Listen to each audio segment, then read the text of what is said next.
Alors, bonjour Roch. Aujourd'hui, on visite Rivière-Bleue. Donc, les premiers arrivants ont été desservis par un curé à partir de 1874.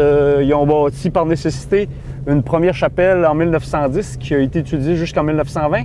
Et on s'en va visiter une église qui a été bâtie en 1919-1920. Un immense temple. On arrive.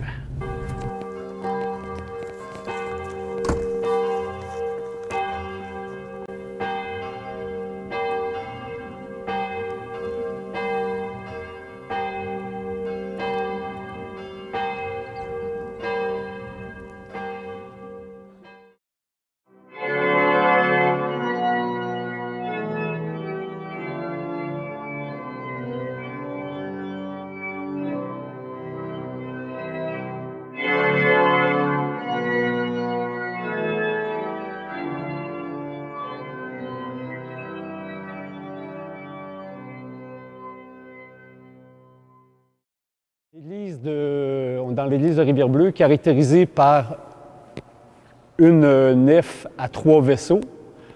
La voûte est polygonale.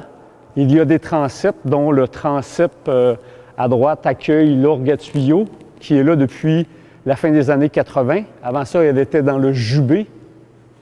Le jubé qui a été fermé, c'est ça, à la même époque. Le chœur, lui, est caractérisé par quelque chose de vraiment singulier pour Rivière-Bleue. C'est les 4 vitraux qui sont là, qui sont des dons d'anciens de la paroisse, là, images des scènes de la vie biblique.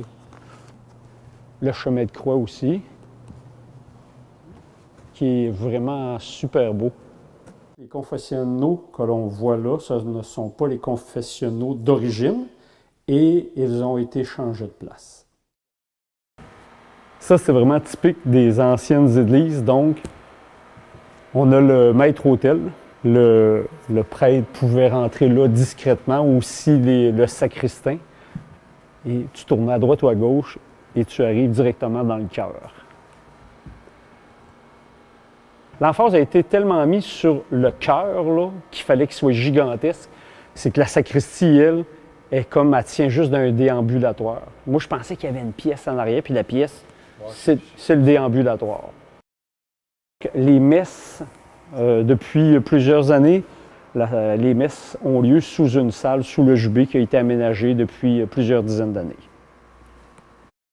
On a le casavant qui a été acheté en 1944. Écoute, il y a eu une célébration, bénédiction, un organisme qui est descendu de Rimouski, un concert, une chorale à 5 voix, le gros kit. À la fin des années 80, 1988, vraiment, c'était rendu pressant, l'usure, l'humidité, les bris, la poussière.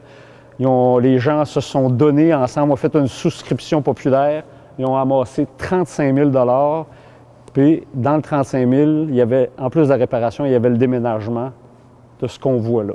Donc, une réussite à tous les points. Hey, c'est de la machine.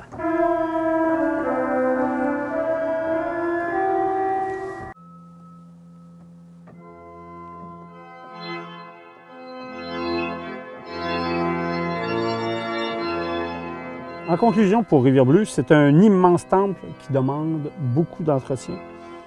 Il y a de moins en moins de fidèles et de contributeurs. Et il y a une réflexion sérieuse qui se fait en ce moment sur l'avenir de ce bâtiment.